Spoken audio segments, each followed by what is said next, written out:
Gauss के नियम के बारे में और गाउस के नियम के प्रूफ के बारे में जाना था कि गाउस के नियम को कैसे प्रूफ किया गया।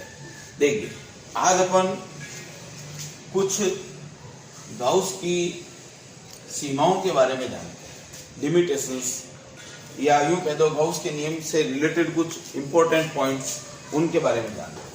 तो देखिए, गाउस के नियम से संबंधित महत्वपूर्ण बिंदु। तो गाउस के नियम का पहला महत्वपूर्ण बिंदु, फर्स्ट, कि गाउस का नियम केवल और केवल एक बंद पृष्ठ के लिए लागू होता है। किसके लिए लागू होता है? यह नियम बंद पृष्ठ हेतु लागू, यानी खुले पृष्ठ के लिए यह नियम लागू नहीं होता है। सरफेस खुली है, यह नियम लागू नहीं होगा। आपको सरफेस को बंद करके ही बात करनी पड़ेगी। बात समझ आ गई? दूसरी बात कि यह नियम निर्वात में और माध्यम में दोनों में लागू होता है। दोनों में लागू होता है, यानी ये नियम दोनों जगह लागू होता है। निर्वात में भी लागू होता है और माध्यम में भी लागू होता है। अब देखिए, निर्वात में कैसे? निर्वात में आप सूत्र लगाते हो फाई, निर्वात लिख देंगे भाई क्यू नेट अपॉन एप्सिलॉन, ये तो निर्वात में। और माध्यम की बात की जाए तो फाई माध्यम बराबर क्यू नेट अपॉन केवल एप्सिलॉन, ये तो निर्वात की विद्युतशीलता है। निर्वात की विद्युतशीलता, और इसे क्या कहेंगे हम?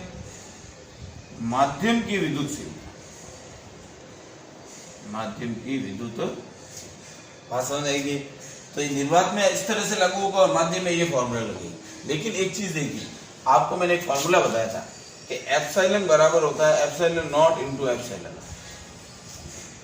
बताया था। तो देखिए, इसी फॉर्मूले को फाई माध्यम बराबर, इसको लिख देंगे क्यू नेट अपॉन, इसकी जगह लिख देंगे एप्सिलॉन नॉट एप्सिलॉन आर, लिख देंगे। अब एक चीज देखिए, ये जो है, जो इस ब्रैकेट में आ रहा है, उस ब्रैकेट वाले को क्या मैं फाई निर्वात नहीं लिख सकता क्या? तो फाई माध्यम बराबर फाई निर्वात बट्टा एप्सिलॉन आर, है कि नहीं? इस प्रकार हम कह सकते हैं कि फाई निर्वात जो है वो हमेशा ज्यादा होगा फाई माध्यम से, यानी कि गाउस का नियम बंद पृष्ठ के लिए लागू होता है। दूसरी बात है कि यह निर्वात और माध्यम दोनों में लागू होता है। निर्वात में कुछ इस प्रकार से सूत्र काम में लेंगे और माध्यम में कुछ इस प्रकार से लेंगे, और बाद में हमें पता चलेगा थोड़ी कैलकुलेशन से कि निर्वात में जो विद्युत फ्लक्स का मान है वो माध्यम से अधिक होता है। चलिए आगे बढ़ते हैं। तीसरे बिंदु के अंदर हम जानेंगे, देखिए, गाउस का जो नियम है वो,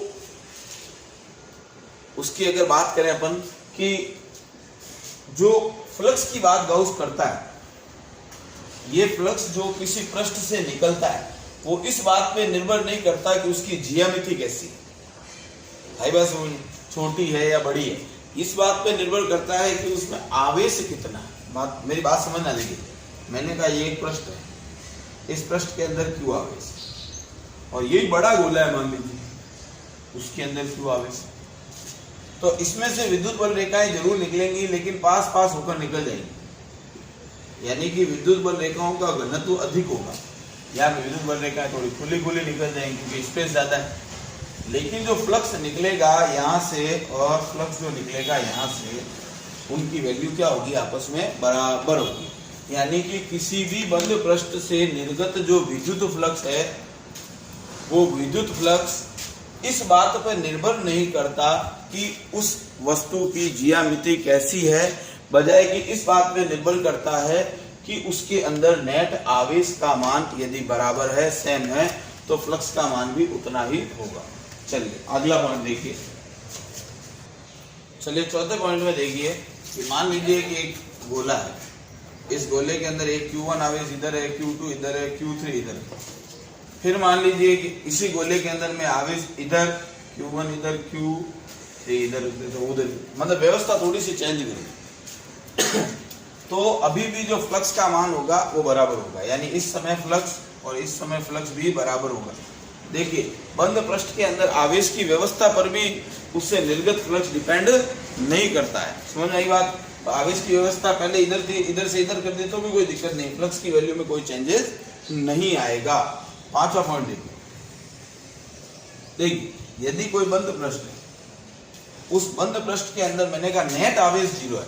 नेट आवेश कितना है? 0। जैसे मैंने कहा प्लस का 7 कूलम है, माइनस का 7 कूलम है, तो नेट कितना हो गया? 0। तो अगर आवेश 0 है तो फ्लक्स का मान भी कितना होगा?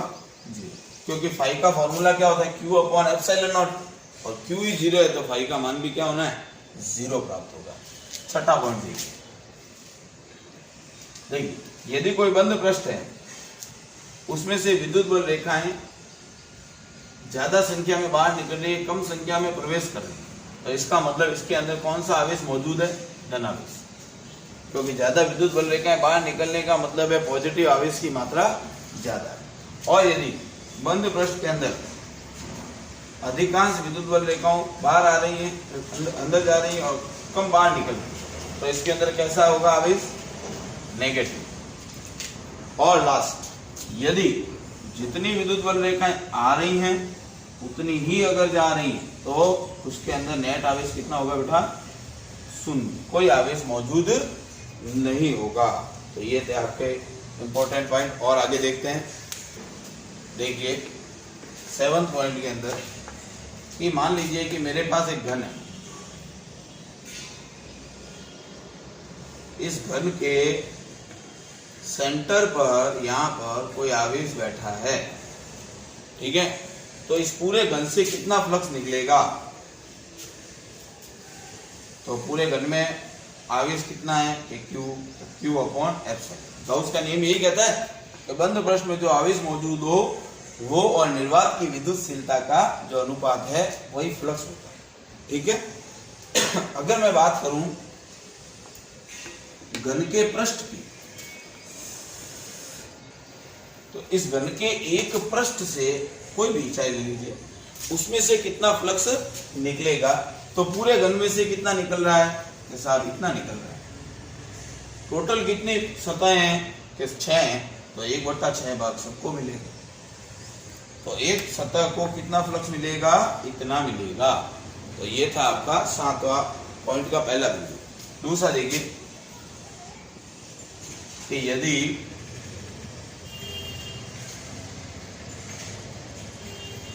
यदि घन के सतह के यहां बैठा है तो देखिए कि क्या ये आवेश परिबद्ध है? क्या ये आवेश इस घन के अंदर है? नहीं। तो इसकी विद्युत बल रेखाएं बाहर भी जाएंगी। जब विद्युत बल रेखाएं बाहर जाएंगी तो इसका मतलब ये आवेश परिबद्ध नहीं हुआ, सेंटर में नहीं हुआ। तो इसको किसी बंद पृष्ठ के अंदर लाने के लिए हमें एक और घन की क्या करनी पड़ेगी? कल्पना करनी पड़ेगी। जो कल्पना कर रहे हैं उसको हम डॉट डॉट डॉट से कर रहे हैं। देखिए तो इस तरह से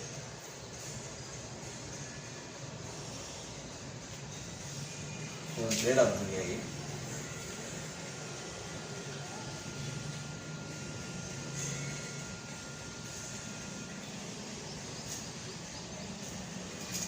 तो एक घन ये रहा, एक घन ये रहा। इन दोनों घनों के सेंटर में ये आवेश आ गया। तो अब देखिए इन दोनों घनों से मिलाकर जो टोटल निकलेगा वो कितना होगा? Q/ε।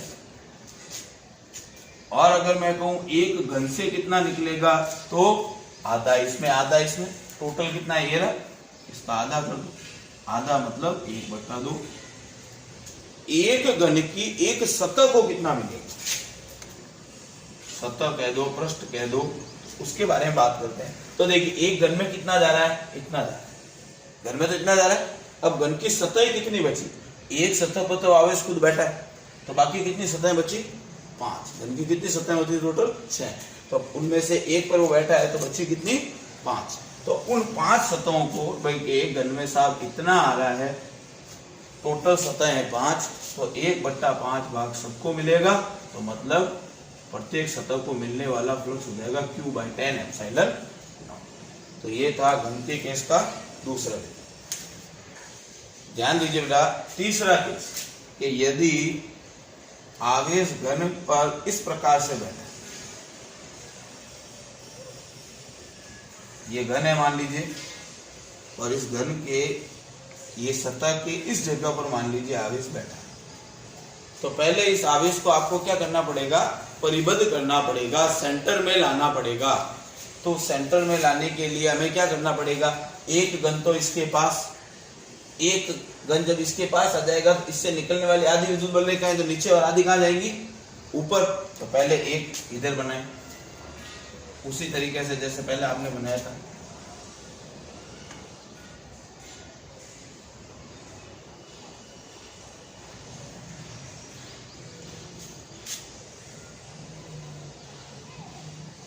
तो ये आधा भाग तो नीचे कवर हो गया, अब आधा किधर करना है, ऊपर। आधा ऊपर के लिए 2 घन ऊपर बना लें इस तरह से।